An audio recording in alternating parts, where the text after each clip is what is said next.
So, welcome, you guys, to our next installment of Leading What's Next. So excited to have you guys join us here in the studio. I thought we'd start with a really easy question. I thought we would ask, what made you decide to join Pacific Life? I've always loved claims, absolutely love supporting customers and having the opportunity to put my own spin on how we support our customers is something that really excited me. I feel like for many years, there are many things that I wanted to do that I've not had the chance to do, and that's kind of opened that up. Building something that's connected for all the way from the beginning all the way down into claims and providing that really integrated experience is something that's going to be really helpful for our customers and just something that provides a really great experience. So that's why I'm here. It's great. I would say having been at a legacy carrier and seeing the same thing kind of recycle itself every couple of years and just sometimes hitting your head against the wall of we're not doing things differently, we're not changing as much as we want to, and the opportunity to come to Pacific Life and build something from the ground up and be able to talk about and change the things that we've always wanted to change as professionals in this industry, it's was kind of a no-brainer. Yeah, similar story for me. I mean, for me, when I heard about the opportunity, the first thing that came to mind was once in a career opportunity. You don't get to do this very often. You don't get to come to a company like Pacific Life with the brand and the recognition and the stability and the legacy, but then also start something from scratch in sort of a startup environment. So the ability to do that, to do the things that we've all wanted to do for decades, but just could not pull off at previous carriers was just something I couldn't say no to. So. What has been more challenging than you actually expected it to be since joining? I think not having a blueprint. I mean, not having a blueprint, again, like I mentioned, this is a once in a career opportunity. This doesn't happen very often where you get this opportunity to start from scratch and build something and do it this way. And so not having a blueprint, sort of forging a path ahead and knowing where we want to go, but not knowing the obstacles that we're going to meet in the way and the timeline that we were on to launch with nothing, no technology, no process, no product, no nothing. And 9 months later, we're enrolling our first products, our first customers in the market. I mean, it's wild. And the fact that we were able to accomplish that was crazy. And it was many late nights, many long weekends, but I wouldn't do it any differently. So. Similar, that white sheet of paper, like understand writer's block now, never understood what that meant. But sometimes just that getting started was a little bit harder than I had anticipated. But once you get over that hump, then it gets going. I think the biggest thing for me was probably we knew what challenges we wanted to overcome and what things we wanted to tackle, but that brought on a different set of challenges and a different set of things that we had to tackle that maybe nobody else had run into because they hadn't done it yet. And so just continuing to look forward and thinking about the next thing versus thinking you accomplished it because you hit this objective and this objective. But, there's 3 or 4 things that came in its place that we've been working through. So What have you guys already achieved as an outcome that you had only dreamed of at your prior carriers? First, I would probably say event-based intake. It's a really intuitive, easy, customer-friendly way to take in claims. Also set up the claim system for all of our products in record time. Never seen anything like that with some automation attached to it. That actually works really well. We're really proud of it. I remember several years ago at my previous carrier, I was sitting across the room from president CEO of an enrollment technology platform, and he had this grand vision of how an API was going to be used to push a couple of buttons and all the information out of the carrier system was going to make its way into this system. And it was such a cool vision. I think we all sat around the room going, that looks awesome. I don't think that's going to happen anytime soon, if ever. And so coming here and pulling that off as a team, pulling that off with several of our enrollment technology platforms where we've built this thing that others have just dreamed about building that saves a ton of time and quality and energy. And I know we're going to talk more about it later, but just the ability to see something that some of us thought would never come true in the group insurance industry actually come true is just amazing. I would say probably the thing that stands out the most is around the billing process and how we've designed it to bill after the coverage period. When we were building, as you know, we talked to many consumers that were not our clients or our brokers and said to them, hey, what if we bill after the coverage period? And so many of them looked at us and said, well, you can't do that. That's going to ruin your financials. And we're like, we can do whatever we want. We haven't done anything yet. We're starting from scratch and getting to do this way we want to. And so just seeing the benefits of truly closing out the bill at the end of the coverage cycle and allowing employers to have a real look at their employees and pay based on payroll deduction at the time of the bills due has been a huge plus. So we built this business really focused on the customer experience. What do you think our customers really want most from an insurance carrier? Ease, for sure. They want it to be easy. They're busy. They're doing 3 or 4 different jobs for their employer. And when they have to scrutinize bills or call 7 times to get a claim paid for their employee, that's not easy. And they're spending time that they don't have on this. And I think they just want it to be easy. Yeah, it's a weird phenomenon because it's almost like the extent to which they don't remember working with us, I think is an indicator that we've done a good job. We've made it easy. It's been frictionless. It's been quick. It's been high quality. And they can go and worry about all the other stuff. They can worry about the hard stuff, the medical and some of the other things. So to me, it's this weird, interesting dynamic of if they kind of forget about working with us, it's actually kind of nice. For claims, a little bit different. I want them to remember that they worked with us because I want them to say how that was a really, truly empathetic and caring experience. But completely agree with Sarah. The first word that came to my mind was ease as well. When I think about group insurance and I think about somebody has something happen in their life, the last thing that they want is a complex experience that makes them think about, oh, which claim do I need to file for? What did my policy say? Did I even have that coverage? All they want is they want to be able to call or log into a portal and just tell somebody about their event, and then everything gets taken care for them. That's the experience that they really want. Yeah, some of the early research that we did pointed to the fact that brokers and employers want predictability. I'd love to hear from each of you of, what does that mean to you and how does it relate to your teams in particular? Yeah, I would say from a billing perspective, predictability, a client's going to get a bill every single month. And every single month, if they're spending several hours reconciling that and trying to make sure they can see TJ was added and Melanie had her benefits updated based on her life event, and they're having to scrutinize those every single month, that's time out of their days. And again, they're very busy people who are doing more than just that job. And so I think predictability means they know what to expect. They get a consistent experience. It doesn't have to be bells and whistles. They just want the base minimums.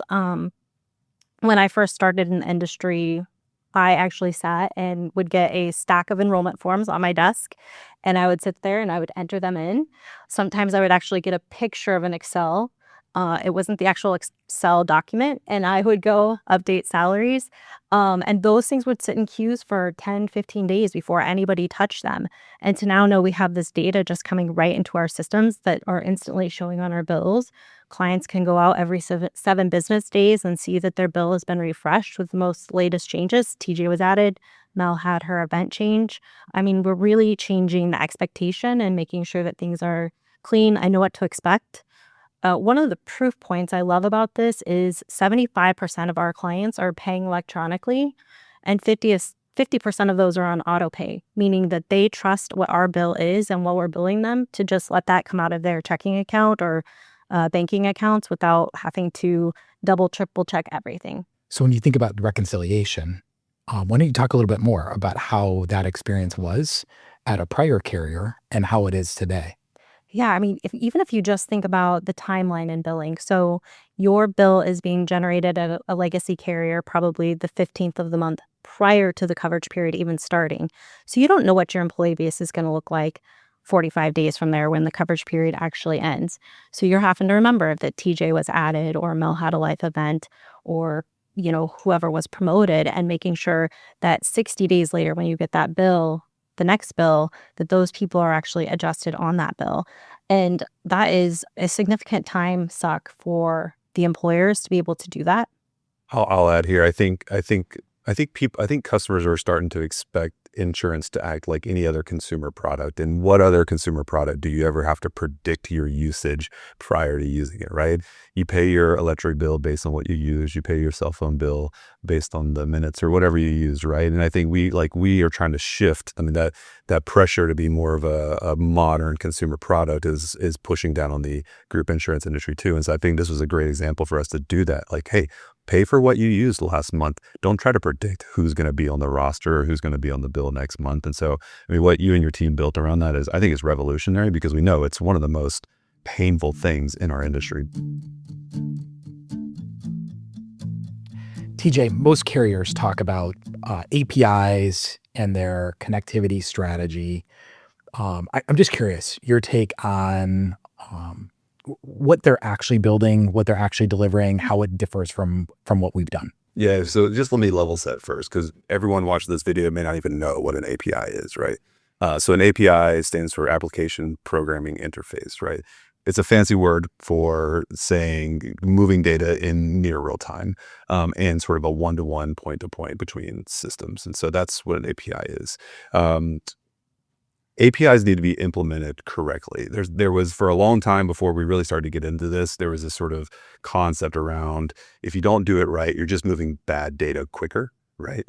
And so a lot of time needs to be invested in mapping the data field for field, making sure that it's right, making sure that it's accurate, that when it's this thing in this system, it means this thing in this system. And that is one of the things we did. You know, we started from scratch, we built everything very quickly, but we really took our time in that space to make sure that those things were built right. Because when you spend a lot of time building them right once, they drive value throughout the entire chain. So I think about that. We invested a lot of time and energy in making sure that those things were set up so that we weren't just moving bad data fast, but we were moving good data fast, quality data fast, and data would match from system to system.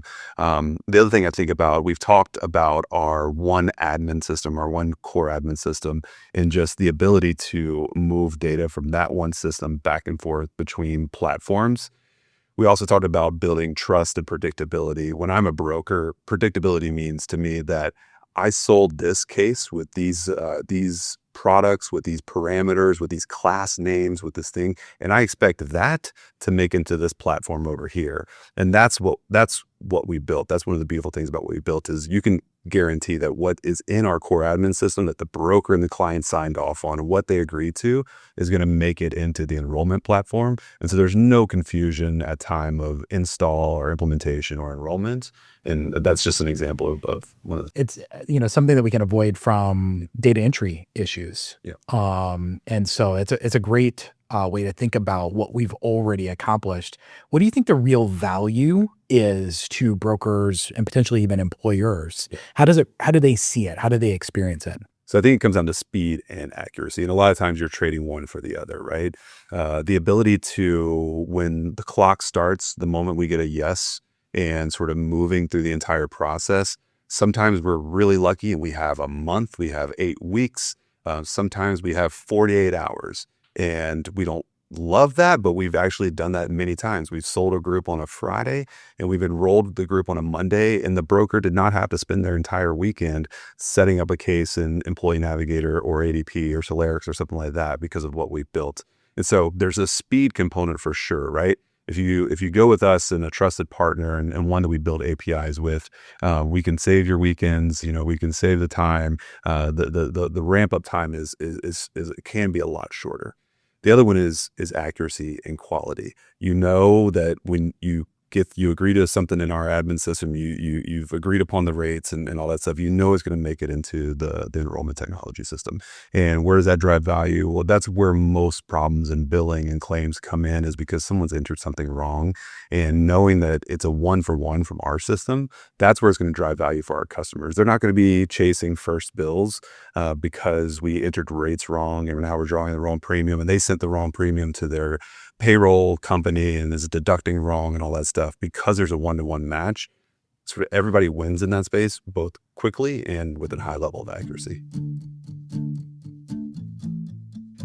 Mel, I'd love for you to tell us a little bit more about how we are making the claims experience better for employees. What are we doing that's better and different than other carriers? I'll start with event-based intake. It's something that's really exciting to me. I'm actually really proud of it. I like to use myself as an example of why I feel like event-based intake is needed. Some while back, my daughter had an accident, and I ended up filing, with my insurance at that time, and I had multiple coverages with a carrier, and I called in, and I knew exactly I needed to file for this accident claim, and nobody ever mentioned to me, "Hey, you also have these other two policies. Do you want to follow with that?" And that just kind of stuck out with me. And then I kind of thought about, enrollment time. I'm busy, family, life, work. Do I really take enough time at enrollment? Do I take the time that I really need to educate myself and learn what I'm really signing up for? No. And I can't be the only one that does that. So event-based intake is really built upon those concepts that we know what you have for coverage as a member, and you shouldn't know that. We should take that completely off of you because you should really focus on what's going on in your life and your recovery, or taking care of one of your, dependents or your spouse, versus, having to learn what type of insurance you want to file for. So we have all the information in the system. When you call us and you tell us what's going on or you log into our portal, it really feeds the information to you based on what coverages you have. And then it feeds you down this question path that is designed to really maximize your benefit and ensures that everything that you signed up for, you ultimately can also use. Yeah, I mean, I think that you're spot on. And I also think it was built on the philosophy of we want to pay claims. Like we want to pay people what they're due. And I think that's a core DNA thing at Pacific Life, not just within workforce benefits, but especially in what we built. And then it goes even beyond that. I mean, we know that in our industry, our products are highly underutilized, right? And so we want to drive utilization. We know utilization drives persistency. People use their products; they're going to buy them again the next year. And so, I think it's built on this philosophy of wanting to do the right thing, wanting to pay our customers, and drive utilization and show value for the long haul. So following up on that, I'm curious, as you think about the claims process, how does us having the information already in our platform and going through the event-based intake process allow us to pay claims more accurately and faster? Because we're able to ask targeted questions based on the event that you're submitting. So we, utilize a lot of individuals that have years and years of claims experience. They were able to help us set up a question path that really maximizes getting information right in the beginning. So we don't have to call you 5 times and follow up because we got all the baseline data that we need. And then actually we take a very supportive approach. Instead of asking you to go out and get medical records or an attending physician statement, we take all of that off of your hands and we will go and do that for you because, like I said earlier, you have better things to do. You really need to focus on your recovery. And then Mel, I think about communications and how we communicate or what we communicate. How do we make sure that the employee, the claimant is informed? What's our process? So we have a really nice portal, and obviously we encourage everybody to sign into our portal because it gives them access to immediate communications. The moment we're making a claims decision, that letter immediately goes into the portal, and then we pick up the phone and we call. Empathy and care is really important to us, so it's not just a letter that goes out the door. We also pick up the phone and we have conversations. We put really supportive care. I've been doing claims for 20 plus years, something around that. But I have the story that really sticks out to me of why conversations with individuals are so important. I still remember that claim where somebody was going through a really hard time. And I had the opportunity to actually spend multiple, hours with that individual, really talking through their claims process, and then also encourage them to take some steps, for their recovery. And 2 days later, I called and I followed up. And that person just, was so happy about somebody actually taking the time to talk them through. The only way we're able to provide that kind of experience on a consistent, you asked, how are we predictable from an empathy perspective? The only way we could do that is if we have a system that really supports our claims specialists in making effective claims decision and have capacity to actually pick up the phone and call our customers. And that's what the system does. I don't have to spend, hours researching information around whether a customer is paid up to date or, whether a dependent was added. That's all real time and we can access it immediately, which just saves our claim specialists so much time and really focus them on what's important, which is the customer and the experience that they're getting. I think we can all agree that we understand what it's like to be a claimant in some degree. And what we would want is how we decided to build this claims process. I'd love for you to articulate more of what did we think employees wanted and how have we shaped our claims process to support them? Yeah. Ease, number one. It shouldn't be difficult. You should not have to worry about what did I even sign up for? Do I even have this coverage? What is within that coverage? What, eligibility requirements do I need to meet? How many forms do I need to complete? It should just be I call or log into a portal and I report what happened to me or one of my dependents, and then somebody takes that step from there. And that's kind of exactly what we did because we have all the information in our hands. We can just take all that guesswork off and we can at the end say, okay, based on what you told us, we're going to go ahead and set up 3 claims for you. And by the way, we're going to go out and reach out to your physician or to your employer if we need to validate anything and get this information for you. And then we'll call you back and give you a claims decision. We've built trust among ourselves internally, and that trust is apparent then to our customers. It increases the confidence that they have in us because they see how we both interact with them as well as with each other. One of the first experiences a broker has with us, we tend to say, we know you haven't done business with Pacific Life. Let us, handhold your onboarding experience. Let us be very close with you throughout that. And generally through one experience or maybe even 2, they're on their own. Like, we got this. This is easy. And I think that that's a testament to our business and what we've built. It takes a little getting used to because it is different, but it's different in a good way. Yeah, I think, Gary, when we first started this and we first came out and said, we're going to do this, I think the Pacific Light brand and logo definitely helped, right? Okay, a real player in this space, but I think the rest of the industry goes, oh, great, another group insurance carrier who says they're going to do something different. Are they really going to do it, right? And we go off and we build it. And I know in those early days when a lot of us would get on with brokers or, GAs, and we would demo some of the stuff. And the number one thing I heard was, this is too good to be true. And, we would try to convince them, no, just trust us. What you're seeing is what you're going to get. And they're like, there's no way I can build an entire enrollment site in less than 5 minutes and a few clicks of a button. There's no way you can bill an arrears. You can do event-based claim. We're like, no, just trust us. And so we ask people, take a risk, take a chance on us, trust us, give us a case. And here we are 3 years later, and 80% of our business is coming from repeat brokers. That's trust. That's confidence in what we're building. Leaders often talk about people being their greatest asset. I know that the 4 of us feel very similar about our own people. I know, again, when I think about the passion, the excitement, what you guys bring individually, and I know how much I value and appreciate you. I'd just love to hear from you of how our people actually come in with their energy to support the culture and deliver the experiences that we were really looking to build and deliver. I would say I'm just so extremely proud of my team and the service that they give us every single day. I feel like, we've already gotten so many customer testimonials about really strong service during difficult times. But the way my team really makes me the most proud is that they constantly ask me, what can we do better? How can we do this better? What's coming next? And they constantly challenge me to push to that next level so we can provide an even further enhanced customer experience. But it's just been a really fun ride, and I'm really excited about what's coming. Yeah, I think it's really interesting too when a challenge comes up or a frustration for the team. It's there because they want to be better and they want to do better. When they see repeat issues or something that they can't quickly resolve, it's really hard for them. And that's because we've brought in the best of the best.